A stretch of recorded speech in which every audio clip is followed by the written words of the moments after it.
Au Parlement européen, à la Commission, au Conseil, un silence assourdissant continue d'entourer la question des vaccins et la question du contrat de 71 milliards de dollars, oui j'ai bien dit 71 milliards de dollars, passés dans des conditions d'opacité remarquables par Madame von der Leyen avec les grands laboratoires et notamment le laboratoire Pfizer.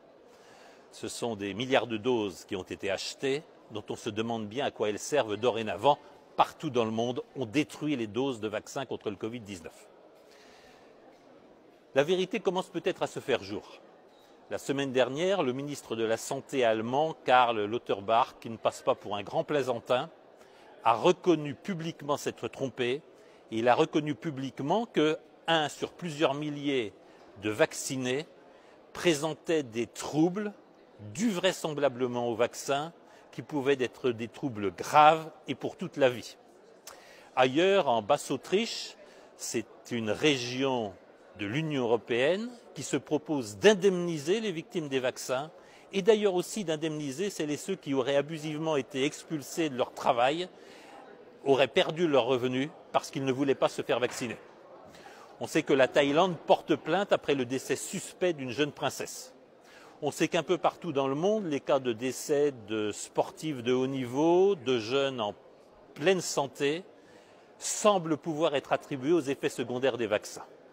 Et l'on sait de manière éclatante que le continent qui a échappé au vaccin, l'Afrique, sans doute parce que les Africains, pour lutter contre les maladies tropicales, avaient l'habitude de prendre de l'ivermectine et de l'hydroxychloroquine, l'Afrique est massivement passée indemne, massivement n'a pas été touchée par le Covid-19.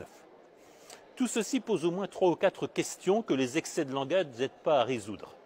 Il ne sert à rien de parler de génocide, il est infamant de parler d'Holocauste. En revanche, des questions ne peuvent plus être évitées. Est-ce que les statistiques de mortalité rendent compte ou non d'effets secondaires du vaccin? Est-ce que les statistiques qui nous sont données reflètent bien la réalité? Des bruits insistants disent ici ou là que les statistiques ont été truquées pour éviter de faire apparaître les effets secondaires des vaccins. Deuxième aspect, quelle parade juridique peut-on avoir à des contrats léonins avec des clauses manifestement abusives, celles qui exonèrent les laboratoires pharmaceutiques de toute responsabilité dans les effets secondaires des vaccins? Ces clauses ne sont simplement pas acceptables et s'il s'avère que des malversations ont été commises, par exemple dans la mise sur le marché des vaccins, par exemple dans les tests préalables à leurs autorisations de mise sur le marché, il importe que les responsables soient poursuivis et qu'ils soient punis. Troisième question, évidemment, l'opacité des négociations. Comme le réclament avec de plus en plus d'insistance nombre de gouvernements et nombre de tribunaux, il est nécessaire que toutes les clauses des contrats et toutes les conditions annexes soient révélées de manière transparente, discutées, établies et, s'il y a besoin, corrigées. Parce que la situation veut qu'aux États-Unis, la déclassification des documents relatifs au vaccin va faire éclater la vérité. Et on peut faire confiance à la justice américaine pour aller jusqu'au bout. Les class actions sont là pour ça. On sait que dans un certain nombre d'autres pays du monde, la réalité commence à se faire jour. La propagande massive en faveur de la vaccination, l'interdiction des traitements qui pouvaient faire concurrence aux vaccins, traitements qui, comme par hasard, n'étaient pas porteurs de royalties pour les laboratoires pharmaceutiques, tout ça sent la corruption à plein nez. Il est nécessaire que l'Union européenne fasse rapidement la lumière sur ce qui pourrait être l'un des plus grands scandales de son histoire. Nous y avons droit, les citoyens de l'Union européenne y ont droit.